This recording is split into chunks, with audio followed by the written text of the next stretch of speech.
How about you wait and see, like, your way out of public life and go do what you're supposed to do. Go work in the private sector, go do the lobbying thing, whatever it is, but do not run as governor of California. They know what they did. And the worst offender is actually not the media, it's Kamala Harris.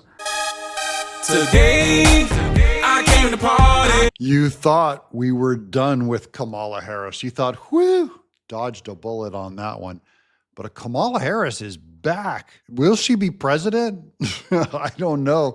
This is, we're doing the Young Turks arguing about her being governor, where Anna Kasparian threatens to quit and leave the state. Welcome to the Doug TenNapel channel. I hope you guys have subscribed. Let's go. I think Kamala Harris will probably win in a cakewalk for governor. No! Okay. No! What are you doing? She's the only Democrat screaming a warning, shouting at him, and he's taking it back. I like the way she puts it. What are you doing? Like, what are you doing to us to even suggest Kamala Harris run?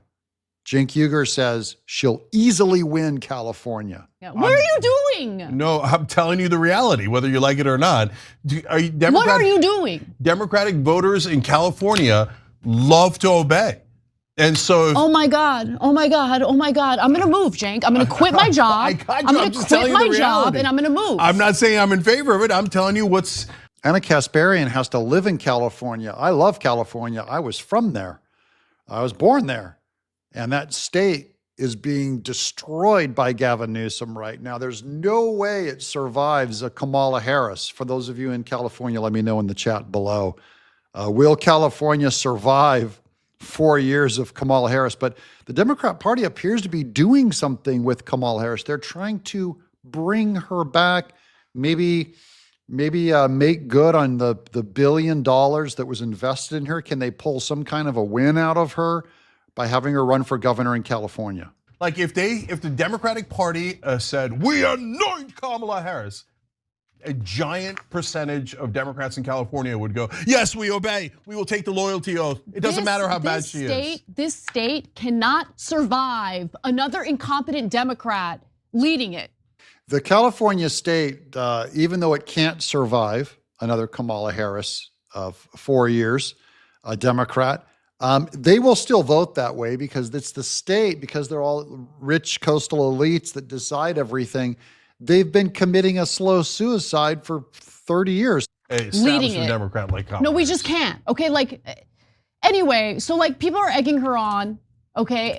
Apparently she's like in a wait and see mode.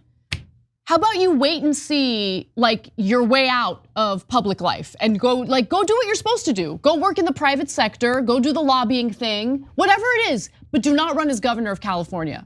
Yeah. Do not. Well, she may not run for governor of California. I have a theory that they could be triggering that 25th Amendment thing on Biden, make her into president for 30 days. She gets out of office. Then she runs having been an ex-president. Just to stick her in California. What's my theory on that? Well, here she is with George Soros's son in that upper left-hand corner there. He is the richest guy. He could fundraise her entire campaign. By the way, this same Soros picture, there he is with Barack Obama and Chuck Schumer and Nancy Pelosi, which makes it proof that it's a lie when Democrats say they're troubled that Trump hangs out with Elon Musk as a billionaire. Democrats love hanging out with billionaires. They love billionaires influencing the entire party. They love taking their money. Remember that. Laugh extra hard at a Democrat when they pretend to be upset about Elon Musk. And now, here's the lies that were told to you about Joe Biden, about his health. This one's by MSNBC, but this is going somewhere and it involves Kamala Harris. There's a growing and insidious trend in right-wing media, broadcast, print, and social media. It is to take highly misleading and selectively edited videos of President Biden directly from Republican National Committee social media accounts and then use those videos to spread messages virally to cast doubt on President Biden's fitness for office. Here is this headline from the New York Post, quote, Biden appears to freeze up, has to be led off stage by Obama at Megabucks LA fundraiser. The full video, posted by Biden finance chair on Twitter, shows something entirely different. Biden reacting to applause and then walking off stage with former President Obama. That's Nicole on MSNBC, bold-faced lying to all of us. Some of us knew she was lying at the time, but at least now everyone knows she was lying, including MSNBC. He's been absent for a while. If you read the Wall Street Journal account this week, Maria, it's truly devastating. I mean, how the lengths to which his entire staff went to cover his obvious lack of mental and physical agility, ability, energy, and acuity. Maria, not just in these waning months and not just since that debate on June 27th, which laid it all bare and made it unignorable, but for years, owing back to the 2020 campaign. MSNBC should have to fold up shop and go away. She should be fired or resign for being the kind of person who would lie to you. What a terrible thing to do to people. It comes less than 1 week after the New York Post made a cover out of another piece of deceptively edited tape, calling him meanderer-in-chief due to what they claim was Biden walking away during a skydiving demonstration during the G7 summit last week. The only problem is that the full video, which emerged almost instantly, shows Biden was going over to congratulate one of the skydivers, who's cropped out of the video entirely. Both the articles are based on cheap fakes, videos of real events that are intentionally manipulated to fool viewers, released on an RNC opposition research social media account with zero independent fact-checking by these so-called journalists and spread throughout the right-wing ecosystem. Remember, if our Democrat friends won and they won this last election, these kinds of lies would continue. They'd be doubled down as effective, and it worked. And so we're going to keep doing this. We would live under that shadow of a lie. Remember that? It hasn't been that long. We've been freed from it since. But I want to always remember that this deep state and the media were oppressively crushing us down into a mental gulag. And now we're free. I'll never forget basically what Trump 1 did. But really, it was Elon Musk buying Twitter. Here they are telling the lie that it's actually Trump who was crazy and demented, not Joe Biden. We would take the hand-wringing by right-wing media about Biden's mental fitness in videos intentionally manipulated to make him look unfit, maybe a little more seriously if they weren't radio silent about the repeated, glaring, and real mental lapses happening behind podiums and on camera on the part of Donald Trump. Yeah, that's how they did it. This is the media reporting on Joe Biden then. This is an AI picture, by the way. They're going, oh, he's ripped, he's so fit. Now here they are now going, Joe Biden's so infirmed. We can't believe how much we lied to you. We can't believe it. By the way, they're setting up that he's so decrepit now that, before it was like he's so ready to go that he can be the candidate. Then they're like, no, he's so crippled, we have to move him out of the way and bring in Kamala Harris. Then Kamala Harris loses, and now they're going to reinstall. I have a theory they're going to reinstall her as the president, possibly for the last 30 days of his administration. And Article 25, so now they have to go back and say, no, he's Amendment 25. He's actually so decrepit that he has to be removed from office. Here's Victor Davis Hanson. I think everybody knew it, but it's coming out now. Why?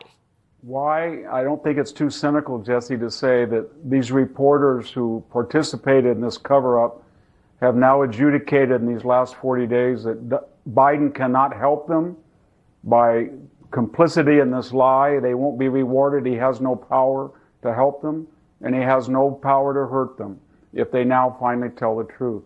Well, now that he can't hurt them or help them, they've suddenly found their credibility again, free to speak the truth.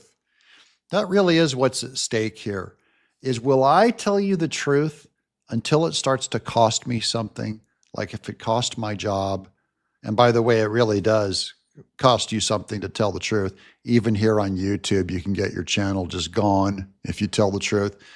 Disagree with YouTube on what the truth is. These are new days, guys.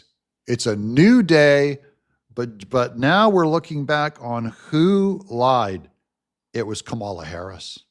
This was the greatest presidential fraud and deception since Woodrow Wilson had a stroke in 1919, and Edith Wilson kept that from the American people for 16 months to their internal shame. This is going to be shameful for the rest of presidential history, what they did. They know what they did, and the worst offender is actually not the media, it's Kamala Harris. Right after the debate, you insisted that President Biden is extraordinarily strong. Given where we are now, do you have any regrets about what you told the American people? No, not at all.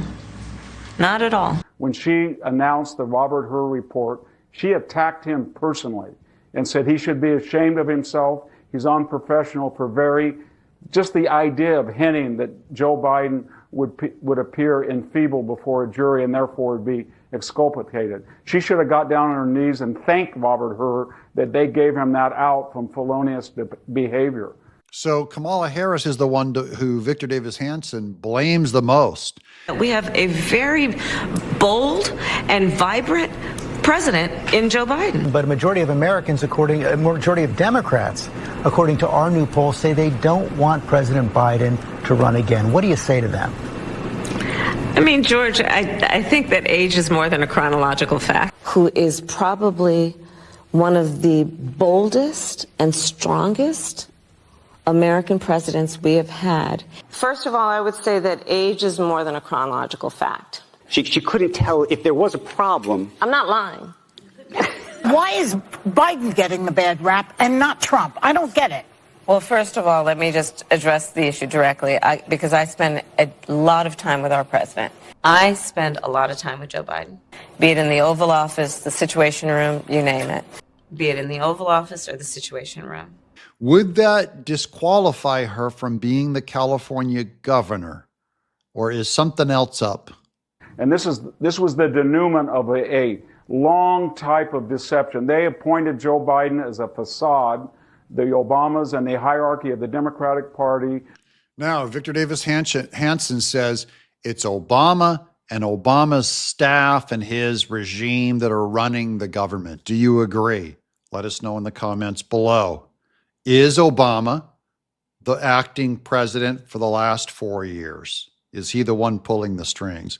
I don't think he's present enough at the White House enough to pull that off. I think there's some kind of panel of people that are running everything, clearly not Joe Biden. And I'm not sure what a greater threat to democracy is than a shadow president, which is a chief of staff mixed with a first lady. Well, particularly if we are the ones trying to claim the moral high ground. But someone close to Joe Biden on his staff, I think. Maybe even Jill Biden. To play the role of old Joe Biden from Scranton, where they pushed through the most destructive left-wing agenda in modern history. And then when they found out he couldn't even play that role of a waxen effigy, they deposed him in the same abrupt coup manner that they appointed him. And they put in Kamala Harris. And now they can't decide whether she did worse or it would have been better to have him continue. Will the Democrats repeat that mistake and install Kamala Harris, saying that Joe Biden is too impaired in these last 30 days to help her career? Or are they so disgusted with Kamala Harris, which they should be, her being such a loser, that they're not going to touch her because she's just kryptonite and it would be too poisonous even to install her as president or even run her as California governor? Is Anna Kasparian right? No. What are you doing? I'm Doug in Exile.